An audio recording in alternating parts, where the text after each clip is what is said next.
Hello everyone and welcome to another video. Now today we're going to attempt to play some games using the new Minisforum UM750L Slim. It features a Ryzen 5 7545U, Radeon 740M graphics and 16 gigs of LPDDR5 6400MHz RAM. Yes, you heard right there, LPDDR5, which means it is soldered to the board. A little bit limited in terms of upgradability then, but you do get two M.2 SSD slots.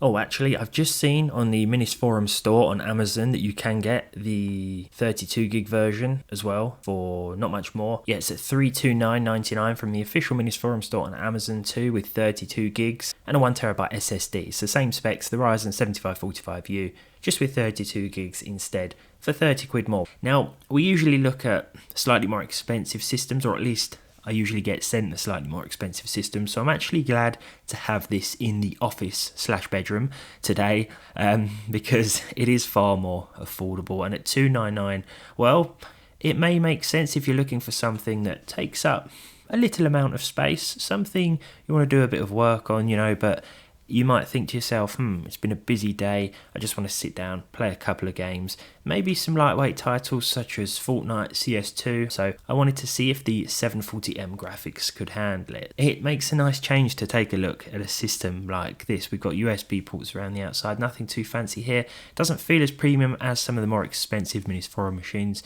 more plasticky this time around, but I actually don't mind that at all, to be fair. We also get a 65 watt power adapter for this machine. And as always in the BIOS we can choose from a range of TDP options, but I left it at auto. So we've tested the 740M graphics in the past as part of a Ryzen 8500G, I believe it was. That processor itself is a little bit of a letdown due to PCIe limitations. So when you pair it with a discrete graphics card, you're limited in terms of those PCIe lanes. So I feel like these integrated graphics make far more sense as part of a small form factor system like this. Of course, it's always worth seeing if you can build your own PC that's more powerful for the same money. You probably will be able to, but these little machines cater to a different audience, of course, and I always like checking them out because it fascinates me as to how well they perform. So the 740M, I think you may be pleasantly surprised. I know I am. We'll start with CS2. So for Counter-Strike 2, 1080p with the lowest settings here, 97 frames per second overall for the average. Keep an eye on the power consumption figures and the temperatures as well, because PCs cramped into little enclosures like this can often run rather warm and noisy, but this one I think is honestly okay in both of those regards. Here is how it sounds at idle and under load, by the way.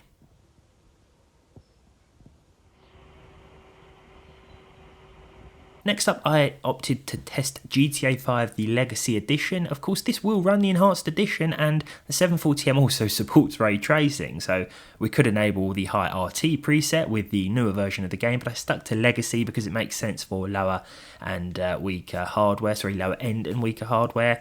I actually overdid it in terms of reducing the graphical quality though. I went with 1080p, but I set everything to normal, or the lowest settings, as well as FXAA, and in return we saw 89 FPS, so we definitely could have pushed things a bit further here.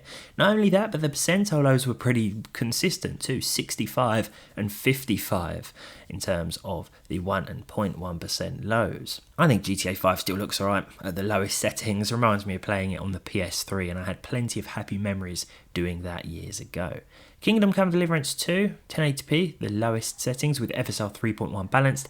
Now this isn't the sort of game you'd probably be looking at playing with hardware like this. I mean, you're probably going to be playing those esports titles, CS2, Fortnite, things like that. But even so, with FSR 3.1 balanced, it doesn't look too bad, and we were getting 40 frames per second as well. The 1% low was 31, and the 0.1% low was 20, so really not bad considering the specs that we're working with here.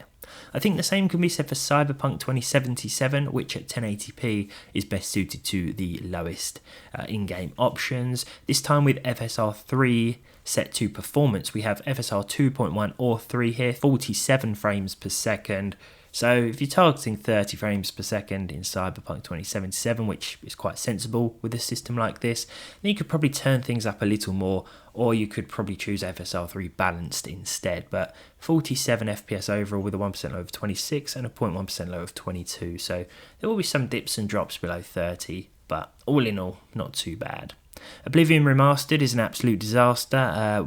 They should call it Oblivion Disastered. I think that would be more apt in terms of performance anyway, because it is, of course, Oblivion. It's a great game, but performance leaves something to be desired. Even at 1080p with the lowest options and FSR set to ultra performance here, we're getting just 28 frames per second. The 1% low was 5 and the 0.1% low was 4. So it was consistent in terms of the percentile lows, but just consistently bad.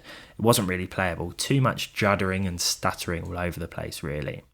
Red Dead Redemption 2, 1080p with the ultra textures, all else was set to lowest, and FSR 2 was set to balance. Now FSR doesn't make as much of a difference here in terms of increasing performance as it does in other titles, but it did help boost our frame rate up to just under 40 frames per second. We're looking at 38, and without it we were getting 32, 33 with a few more dips and drops below 30 FPS, but here it helped keep the figures up, so 30 was that 1% low, and the 0.1% low was 26. Not bad for the 740M iGPU as part of this budget mini machine.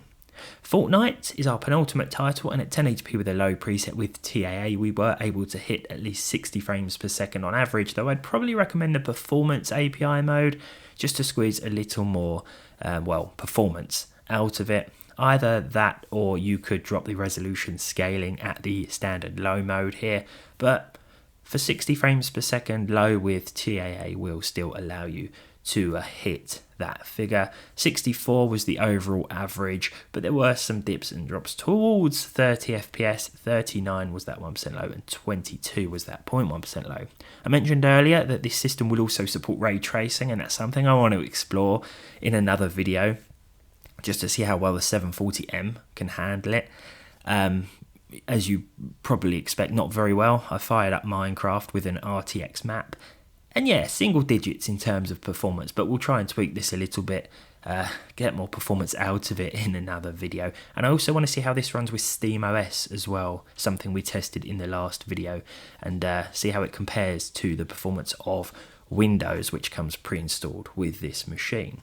But there we go, the Minisforum UM750L Slim. It's nice to test a more reasonably priced mini machine for a change. I think it's the soldered RAM that's a bit of a shame, especially with this 16 gig model. But it's nice to see that we're at the point where half decent integrated graphics are appearing in lower cost mini machines. And this creates a nice balance between cost and performance, I think, in terms of the mini PC market. But let me know what you think. I'll probably install SteamOS on this thing. It would be perfect for that, I think. And then I think we'll try some ray tracing as well. See what we have to sacrifice visually to squeeze more performance out of this thing. But thanks for watching as always, and hopefully I'll see all of you in the next one.